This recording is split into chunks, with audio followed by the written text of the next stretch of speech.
Hi, I'm Chris Wardlaw for Car Gurus, and this is the 2019 Hyundai Ioniq. Now, if you think it looks a lot like a Toyota Prius, you're not mistaken. The Ioniq is a direct Prius competitor and also counts the Honda Insight as a foe.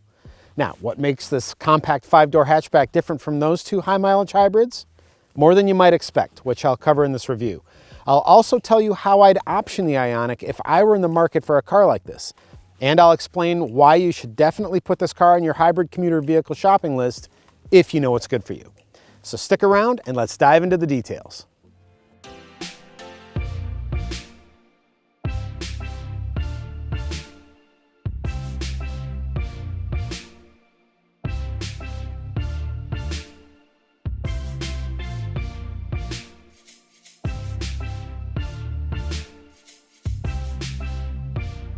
The first thing that's different about the Ioniq is that you can get it with 3 different types of drivetrains. There's the standard hybrid, a plug-in hybrid, and an electric version. Prices start at $22,400 for the hybrid in base blue trim and rise to $36,815 for the electric in ritzy limited trim. Add the $920 destination charge, and don't forget to take into consideration federal and state incentives to reduce the cost of the plug-in hybrid and the electric versions, and you've got an affordably priced, environmentally friendly car with room for 4 people and a good amount of cargo. My test vehicle is the Ioniq Hybrid in mid-level SEL trim. The only option is floor mats, which brings the price tag to $25,995, including destination. As far as styling goes, the Ioniq Hybrid looks okay. It's not as weird looking as the Toyota Prius and not as conventionally handsome as the Honda Insight. Compared to the basic blue trim level, the Ioniq SEL adds chrome grille and beltline trim, LED running lights, LED tail lights, and nicer looking wheels. Still, those are skinny little 15-inch rims, and the 17-inch wheels on the limited trim do plenty to improve the Ioniq's looks. That's one reason why I'd get the limited trim level if I were shopping for an Ioniq Hybrid of my own. It's the best looking version of the bunch, and it comes with lots more equipment, including leather, 3 free years of BlueLink connected services, and more.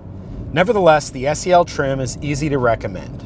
It includes all of the important safety features such as adaptive cruise control, automatic emergency braking with pedestrian detection, lane keeping assist, blind spot detection, and rear cross traffic assist. It also includes important infotainment functions such as Bluetooth, Apple CarPlay and Android Auto smartphone integration, a USB port, and a reversing camera. And it has some creature comforts such as a 10-way power adjustable driver's seat, heated front seats, and heated side mirrors with turn signal indicators. Thanks to the range of driver's seat adjustment, a manual front passenger seat height adjuster, and standard dual-zone automatic climate control, it's easy to get comfortable in the Ioniq's front seats.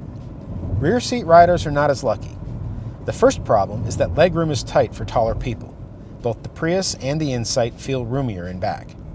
Second, the front seat back panels are hard plastic, which is very unkind to knees and shins that come into contact with them.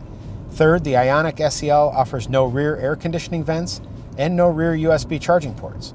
It does, however, have a folding center armrest with cup holders. The trunk is big, measuring 26.5 cubic feet behind the rear seat. Hyundai doesn't provide a number for when the rear seats are folded down, but since they don't fold flat or level with the cargo floor, I'm guessing the maximum volume number is around 45 cubic feet, which is less than a Prius.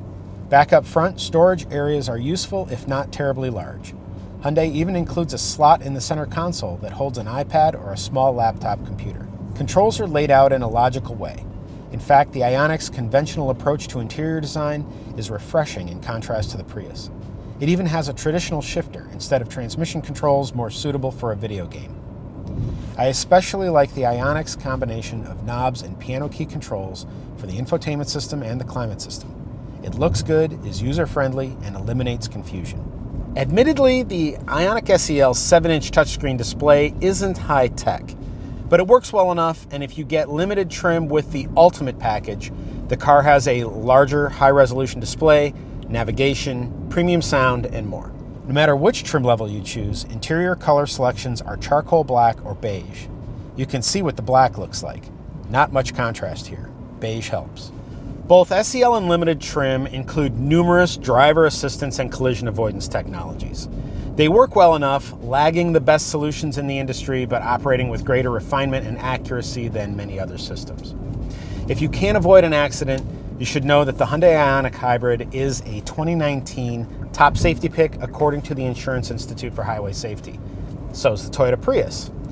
The Honda Insight notches one rung higher though as a top safety pick plus.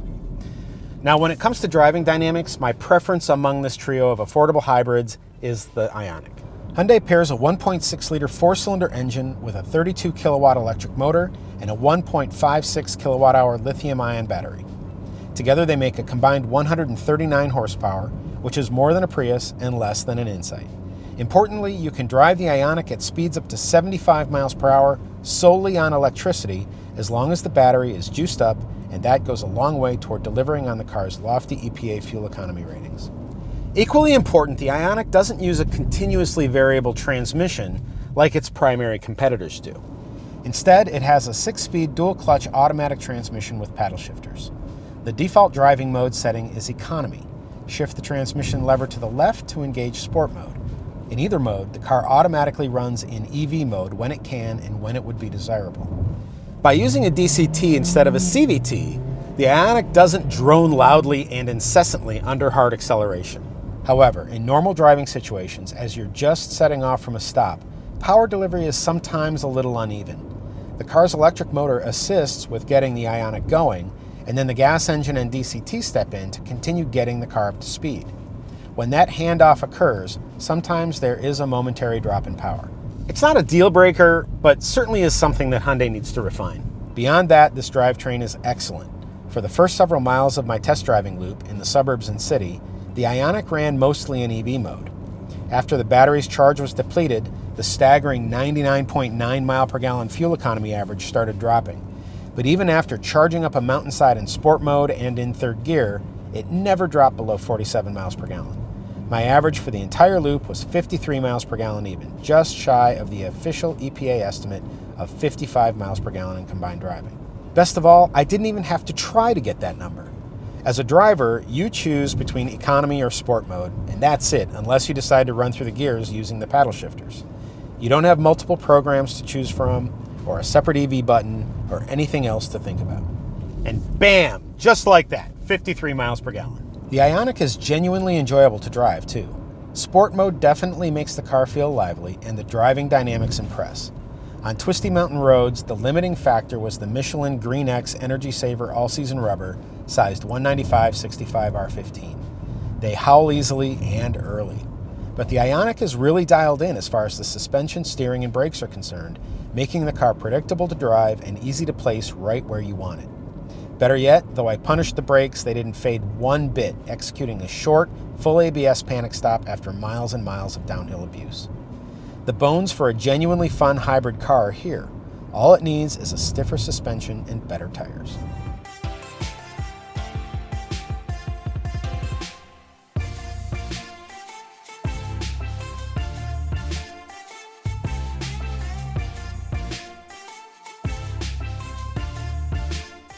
I like the Ioniq. It feels smaller inside than a Prius, and it's not as attractive as an Insight, but it's much better to drive than either of those cars while returning superior real-world fuel economy.